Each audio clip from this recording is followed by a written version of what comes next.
भीड़ द्वारा किसी व्यक्ति को पीटा जाना और उसे रोड पे घसीटा जाना, और उसको तब तक घसीटते हैं और पीटते हैं लोग जब तक कि उसकी जान न निकल जाए।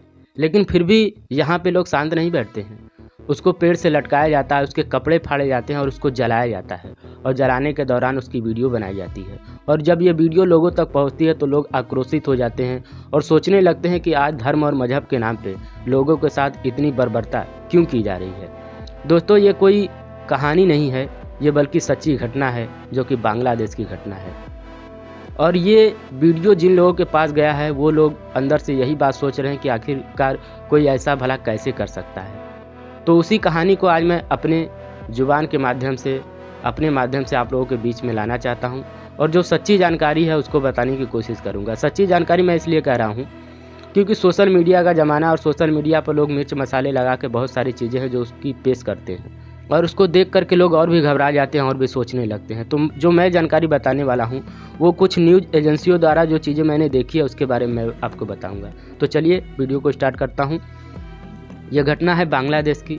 बांग्लादेश में रहने वाला एक व्यक्ति जो कि आम व्यक्ति है, गरीब वर्ग से आता है, कोई बहुत बड़ा व्यक्ति नहीं है, लेकिन आज उसको दुनिया जान रही है। उसका नाम है दीपू चंद्र दास। दीपू चंद्र दास एक हिंदू युवक था जो कि कपड़े की फैक्ट्री में काम करता था। कपड़े की फैक्ट्री में काम करने के दौरान उसके कुछ सहकर्मी थे जिससे कि उनका मनमुटाव पहले से चल रहा था। तो ये घटना 18 दिसंबर की है। 18 दिसंबर को दीपू चंद्र दास अपनी फैक्ट्री में काम कर रहा था, और फैक्ट्री में काम करने के दौरान उसके सहकर्मी के साथ उसकी कुछ झड़प हो गई। झड़प में उसका जो सहकर्मी था, उसका जो साथी था, उसने बताया कि दीपू चंद्र दास हमारी धार्मिक भावना को ठेस पहुंचा रहा है, हमारी पैगंबर मोहम्मद के बारे में कुछ गलत कह रहा है। जबकि ये सारी बातें पुलिस द्वारा जब जांच की गई तो ऐसी कोई बातें सामने नहीं आई कि दीपू चंद्र दास किसी की धार्मिक भावना को ठेस पहुंचा रहा हो। लेकिन ये बात इतनी बढ़ गई कि भीड़ द्वारा उसको पकड़ लिया गया, और पकड़ने के बाद उसको इतना पीटा गया कि उसकी हत्या हो गई। अब यह घटना कैसे हुई, चलिए मैं आपको बताता हूँ। जब फैक्ट्री में दीपू चंद्र दास की उसके सहकर्मी के साथ झड़प हुई तो जो सहकर्मी था उसने अपने कई साथियों को फ़ोन करके फैक्ट्री में बुला लिया, और फैक्ट्री के बाहर एक भीड़ जमा हो गई। फैक्ट्री के गेट के सामने बहुत सारे लोग आ गए और दीपू चंद्र दास की मांग करने लगे कि दीपू चंद्र दास को हमारे पास बुला। तो जो गेटमैन था वो इतना भीड़ देख के समझ गया था कि कोई ना कोई घटना होगा। उसने पुलिस को फ़ोन लगाया, लेकिन पुलिस द्वारा कोई भी सहायता नहीं मिली, और भीड़ जो थी उसे रोकना मुश्किल था। तो भीड़ ने क्या किया कि गेट तोड़ करके फैक्ट्री के अंदर चली गई, और दीपू चंद्र दास को पकड़ करके बाहर लाया गया और उसे पीटा गया और उसे रोड पे घसीटा गया, और उसे तब तक पीटा गया जब तक कि उसकी मृत्यु न हो जाए। बहुत सारे लोगों का कहना यह है कि उसे जिंदा जलाया गया, लेकिन ऐसा बिल्कुल भी नहीं है। अभी तक ऐसी कोई भी न्यूज़ एजेंसी द्वारा जानकारी नहीं मिली है कि उसे जिंदा जलाया गया था।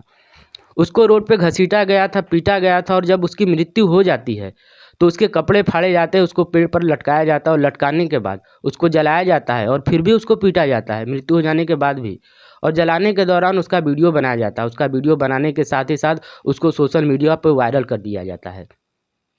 और ये बातें जब लोगों के पास पहुंचती है तो लोग आक्रोशित हो जाते हैं, और बांग्लादेश के खिलाफ अभी हमारे भारत में बहुत जगह पे बांग्लादेश के विरोध में नारे लगाए जा रहे हैं और बहुत कुछ कहा जा रहा है। क्योंकि ये घटना सिर्फ एक हिंदू युवक की नहीं है, एक उस गरीब कमज़ोर वर्ग की है जिसे कि प्रताड़ित किया जा रहा है।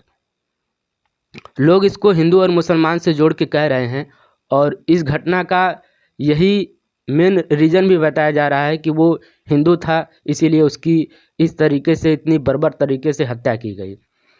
और एक चीज़ मैं और भी बता देना चाहता हूँ कि अभी जो भारत सरकार है, भारत सरकार के ऊपर तो टिप्पणी नहीं करना चाहिए, लेकिन जो चीज़ें हैं, जो बातें हैं, मैं उसके बारे में बता रहा हूँ। भारत सरकार अभी चुनाव के दौरान, या फिर उनका मेन मोटिव क्या रहता है, अभी जो सरकार है उसका मैं बता रहा हूँ।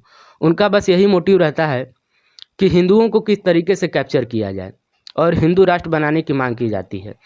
तो हिंदू राष्ट्र बनाने की मांग की जाती है, चलिए ठीक है, अच्छी बात है। भारत को अखंड भारत बनाए जाने की बात की जा रही है। तो अखंड भारत में क्या आता है?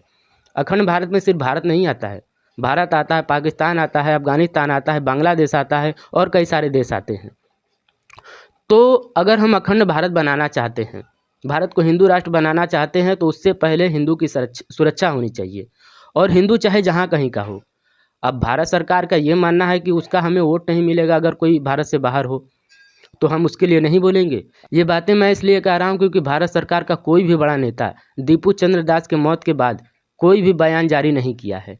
अब इससे आप लोग समझ सकते हैं कि क्या हिंदू राष्ट्र बनाना है तो सिर्फ हमें भारत के ही हिंदुओं को देखना है, बाकी अगर कोई हिंदू रह रहा है तो उसकी कोई परवाह नहीं है। ये मेरी कहानी नहीं है, मेरी बातें नहीं है। अभी तक जो चीज़ें सोशल मीडिया पर मैंने देखा है, सुना है, उसके बारे में मैं आपको बता रहा हूँ। अब आप इसको किस नज़रिए से देखते हैं ये आपके ऊपर डिपेंड करता है। और इस घटना के बाद क्या होता है, अब लोगों के अंदर ये सोच होगी कि हाँ, इतनी बर्बर तरीके से अगर किसी की हत्या कर दी जाती है तो उसके बाद क्या होता है। तो देखिए, उसके बाद की जो जानकारी वो ये बताई जाती है कि अभी तक बांग्लादेश में दीपू चंद्र दास की हत्या के बाद 12 लोगों को गिरफ्तार किया गया है और जो दीपू चंद्र दास का परिवार है उसको आर्थिक मदद देने की घोषणा की गई है।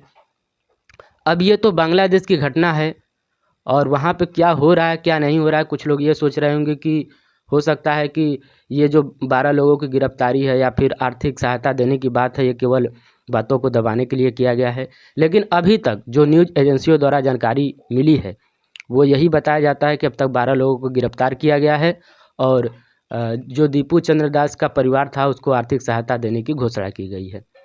तो दोस्तों, इस वीडियो के माध्यम से मैंने सोचा कि जो सोशल मीडिया पर वीडियो वायरल हो रहा है उसके बारे में मैं कुछ बताऊं, मैं कुछ कहूं। तो जो भी जानकारी थी ये न्यूज़ एजेंसियों द्वारा और कहीं से पोस्ट द्वारा किसी वीडियो को देख करके वही जानकारी मैं आप लोगों को दे रहा हूं। इसमें ऐसा नहीं है कि मैं अपनी तरफ से कोई चीज़ें बढ़ा चढ़ा के कह रहा हूं। ये बातें मैं इसलिए कह रहा हूं क्योंकि मैं पहले ही बोला था कि मेरी भावना ये नहीं है कि मैं किसी की भावना को ठेस पहुँचाऊँ। तो आज की वीडियो में यही कुछ जानकारी थी। उम्मीद करता हूँ कि वीडियो अच्छा लगा होगा। वीडियो अच्छा लगा हो तो वीडियो को लाइक करें, चैनल पर हमारे नए हैं तो चैनल को सब्सक्राइब करें। नमस्कार दोस्तों।